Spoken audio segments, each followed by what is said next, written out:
آپ کی عمر 16 سال، اب وہاں دہلی کے اندر اور مزید پڑھا، پڑھتے بھی ساتھ کچھ کام بھی کرتے، کو تھوڑا سا مل جاتا گھر لا کے دے دیتے، گھر کا خرچہ چلتا۔ ماں جو ہے وہ بیچاری سوت ابھی بھی کاٹتی، لیکن اب جسم نے ساتھ چھوڑ دیا، ماں جو ہے وہ کمزور ہو گئی،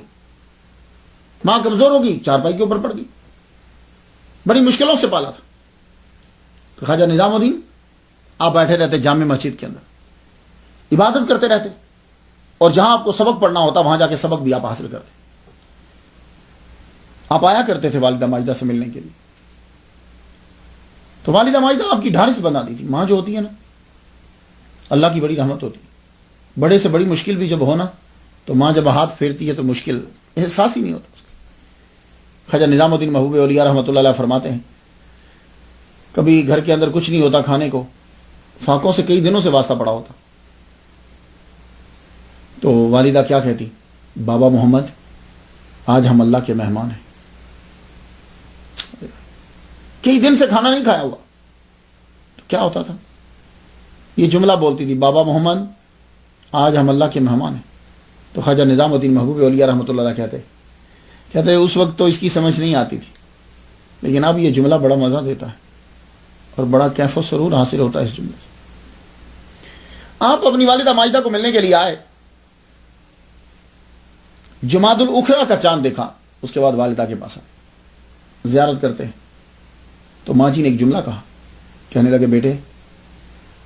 اگلے چاند کے بعد کس کو دیکھنے آؤ گے، کس کے سلام کو آؤ گے اور کس سے دعائیں لوگے؟ آپ رو پڑے، عرض کرتے ہیں ماں جی ہم آپ کے بغیر کیسے جئیں گے، 5 سال سے جس ماں نے بچے کو پالا ہو، اپنی پوری جوانی لگا دی ہو،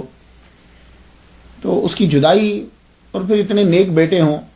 اللہ اکبر جل کہ ماں ہم تیرے بغیر کیسے جئیں گے۔ کہا جا کے اب سو جا، تو صبح آ جانا میرے پاس، جا کے سو جا۔ خواجہ کہتے ہیں کہ سونا کیا تھا، بیٹھا رہا، تہجد پڑھی۔ تہجد کے وقت کہتے ہیں کہ میں اپنی والدہ کے کمرے میں آ گیا، کمرے میں آیا تو میری والدہ جو ہے وہ اٹھی ہوئی تھی، آگے بیٹا، جی ماں میں آ گیا، تو اپنے بیٹے کا دایاں ہاتھ پکڑا، دایاں ہاتھ پکڑ کر یوں آسمان کی جانب کر دیا، اور کہتی ہیں الہی بے کس غریب اب تیرے حوالے ہے۔ اس کے بعد آپ کی رونے کی گئی تہجد کے بعد۔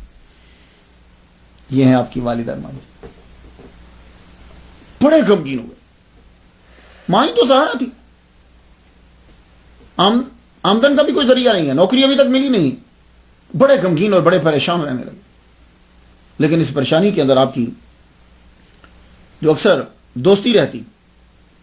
وہ کیا تھی، آپ خواجہ قطب الدین بختیار کاکی رحمۃ اللہ علیہ کی قبر پہ چلے جاتے، وہاں قبر پہ چلے جاتے، روتے رہتے۔ ایک دن وہاں بیٹھے رو رہے ہیں کہ ایک نورانی چہرے والے ایک بزرگ ظاہر ہوئے، بعض نے کہا یہ شیخ نجیب الدین متوکل، یہ بابا فرید کے بھائی ہی تھے۔ بزرگ آئے تو ان کا چہرہ بڑا نورانی تھا، آپ ان سے یہ کہنے لگے، آپ کہنے لگے میرے لیے دعا کرو میں قاضی بن جاؤں۔ انہوں نے یوں خواجہ نظام الدین محبوب اولیاء رحمۃ اللہ کا چہرہ دیکھا، چہرہ دیکھنے کے بعد کہنے لگے نہیں تم قاضی نہیں بنو گے، میں تو کچھ اور دیکھ رہا ہوں، میں دیکھ رہا ہوں کہ تم بادشاہ ہو اور تمام عالم تم سے فیض پا رہا ہے۔ یہ خواجہ قطب الدین بختیار کاکی رحمۃ اللہ علیہ کے قبر اطہر پر، قبر انور پر جو ہے وہ بابا نے یہ بات کی، کہتے ہیں کہ اس سے بڑی دل کو جو ہے وہ ڈھارس